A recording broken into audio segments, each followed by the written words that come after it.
একটা মানুষ এতটা সিঁড়ি ভেঙে যেই পর্যন্ত এসছে, এই তো আমার অনেক কৃতজ্ঞতা। এরকম মানুষও আমাকে ভালোবাসে। দাদা এখানে এর আগেও আসার চেষ্টা করেছিল, উঠতে পারিনি বলে আসতে পারিনি। সেটা তো আমাদের জানায়নি, আমরা কোলে করে নিয়ে আসতাম দাদাকে। হ্যাঁ, এরকম মানুষের জন্য যদি কিছু করতে পারি তো নিজেকেও গর্ববোধ করতে হবে যে মানুষ হয়ে মানুষের জন্য কিছু করেছি। এই যে একে যারা নিয়ে এসছে দাদাভাইকে, তাদের অনেক ধন্যবাদ আর অনেক কৃতজ্ঞতা জানালাম তোমাকে দাদা। দেখো, মানুষের কোন দিন কি আসবে কেউ বলতে পারে না।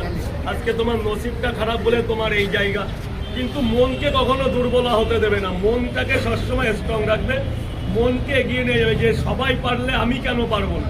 লড়তে হবে, সমাজে বেঁচে থাকতে গেলে, টিকে থাকতে গেলে লড়তে হবে। কঠিন বিপর্যয় লড়াইয়ের সাথে তুমি যদি টিকে থাকতে পারো, তাহলেই তুমি হচ্ছে মানুষ, তাহলেই তুমি মহান।